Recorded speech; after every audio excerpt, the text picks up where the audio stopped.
Donald Trump is moving at the speed of light. No U.S. president in modern history has upended so many policies in so little time.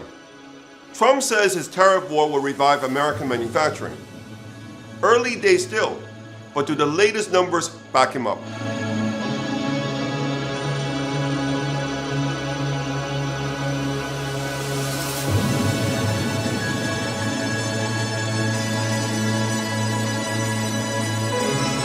Trump has raised U.S. tariffs to their highest level since the Great Depression. Trump says that foreigners and not Americans will pay the tariffs. U.S. import price data for the past 3 months suggests otherwise. Import prices are recorded at customs before tariffs and duties are applied. If foreign exporters were absorbing the new levies, these prices should be falling.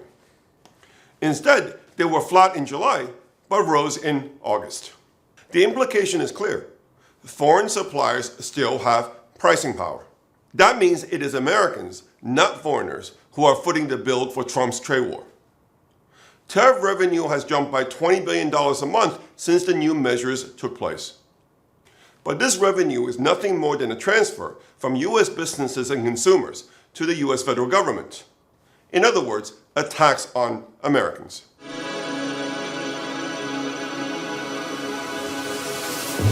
The tariff hikes have altered relative prices between U.S. and foreign goods. In theory, this should curb imports while boosting domestic production. The key question is whether import substitution will be strong enough and fast enough to offset the negative income effects of higher tariffs. Imports in real terms surged after Trump's election victory last November, as businesses took his campaign promises seriously and built up inventories in anticipation of a trade war. Import volumes peaked in March, then collapsed in April after Trump announced his reciprocal tariffs.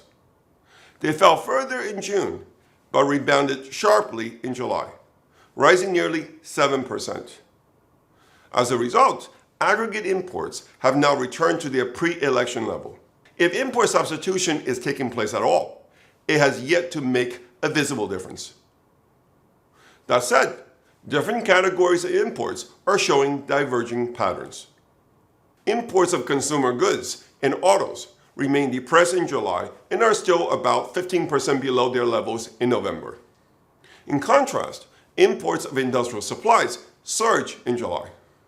Because industrial supplies feed directly into manufacturing, their rebound could be viewed as an early sign of import substitution. But more likely, it reflects the end of inventory drawdowns, as U.S. manufacturers are being forced to restock ahead of the holiday shopping season.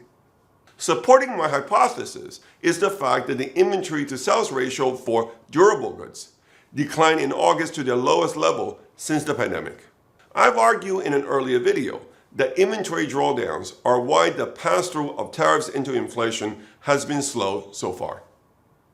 If I'm right, a pickup in manufacturing production over the next 3 months will be accompanied by an acceleration in inflation and a compression of corporate profit margins.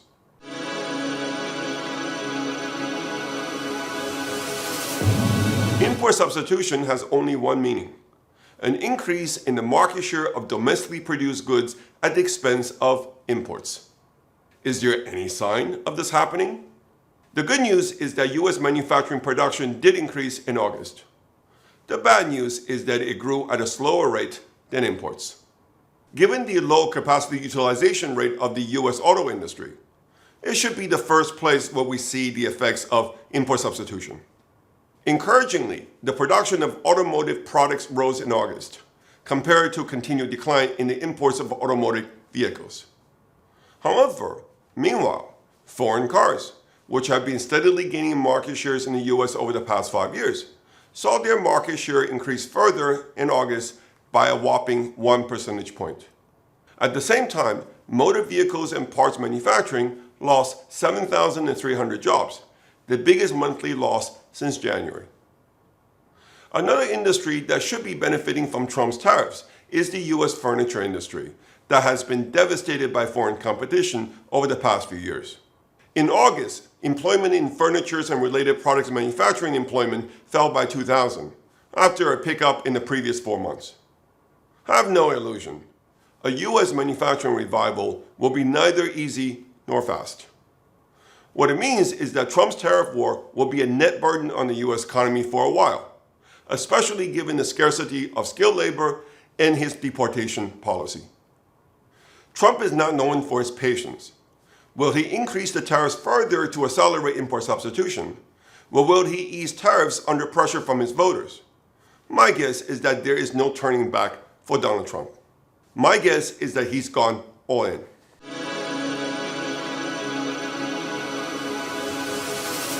Ronald Reagan, after surviving an assassination attempt, pursued tax cuts, a defense buildup, and deregulation with renewed zeal.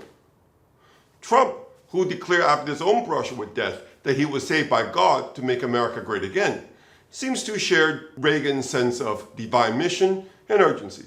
But whereas Reagan had to navigate a fully Democratic-controlled Congress in his second term, Trump faces virtually no checks and balances from the legislative branch.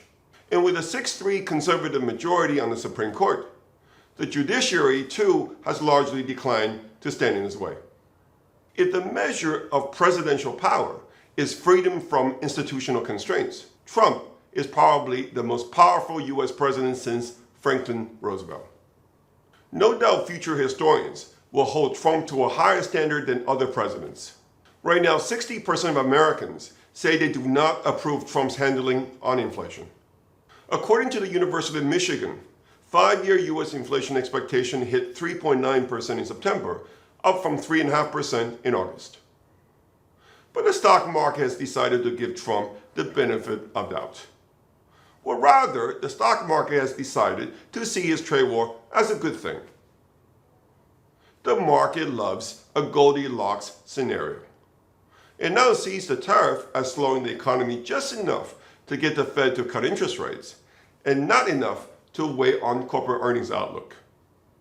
My view is that either inflation will surprise to the upside, or that growth will surprise to the downside in the coming months. This is why I'm short both the December 26 SOFR contract and U.S. consumer discretionary. We shall see. With inventory restocking finally having started, the moment of truth will be here soon for everyone, including Trump.